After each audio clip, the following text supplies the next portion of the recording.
রমজানের মূল পবিত্রতা হচ্ছে নিজে পবিত্র, পরিশুদ্ধ হওয়া। দিনের বেলা হালাল কাজও আমাদের জন্য নিষেধ করে দেওয়া হয় আল্লাহর সন্তুষ্টির জন্য। যখন রমজান আগমন করে তখন আসমানের দুয়ারগুলো খুলে দেওয়া হয়। রমজান সম্পর্কে আপনার কাছে জানতে চাই, রমজানের গুরুত্বটা।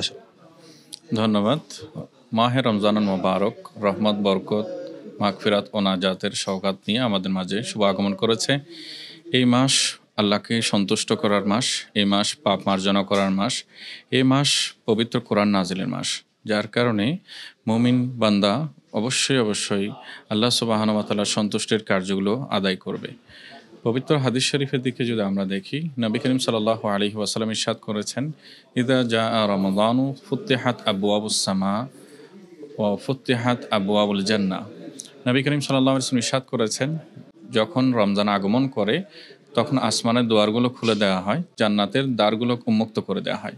এর মানে হচ্ছে যেসব কাজ করলে বান্দা জান্নাতি হতে পারে, অসীম অতুলনীয় নিয়ামত রাজির মুখোমুখি হতে পারে, সেসব কাজ করা আল্লাহ তাআলা তার জন্য সহজ করে দেন। রমজানের পবিত্রতা অর্জনের জন্য আমাদের সবসময় ফরজ ইবাদতগুলোর দিকে যত্নশীল হতে হবে, পাশাপাশি বেশি পরিমাণে নফল করতে হবে।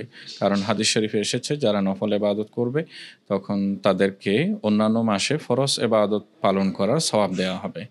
আর রমজানে একটা বিশেষ গুরুত্বপূর্ণ দিক হচ্ছে, দিনের বেলা হালাল কাজও আমাদের জন্য নিষেধ করে দেওয়া হয় আল্লাহর সন্তুষ্টির জন্য। অর্থাৎ পানাহার গ্রহণ করা, নিজের বৈধ স্ত্রীর সাথে সময় ব্যয় করা, এগুলো কিন্তু প্রাত্যহিক জীবনে হালাল। আল্লাহ সুবহানাহু ওয়া তাআলা চান যে বান্দা আল্লাহকে সন্তুষ্ট করার জন্য আল্লাহর নির্দেশ পালনে সে হালাল থেকে দূরে থাকবে। তাহলে বোঝা গেল যেখানে আল্লাহর নির্দেশ পালনে সন্তুষ্টির জন্য হালাল বর্জন করা, ত্যাগ করাটাও আমাদের জন্য সওয়াবের কাজ হচ্ছে, ঠিক তেমনি আমাদের খুব সতর্ক থাকতে হবে অবৈধ বিষয়গুলো পরিহার করার ক্ষেত্রে। আমরা যেন গুনাহের কাজ পরিহার করি, হারাম পরিহার করি, এবং কাউকে যেন আমরা কোনো ক্ষতির সম্মুখীন না করি। রমজানের মূল পবিত্রতা হচ্ছে নিজে পবিত্র, পরিশুদ্ধ হওয়া এবং অপরকে শুদ্ধ হওয়ার ক্ষেত্রে অবদান রাখা।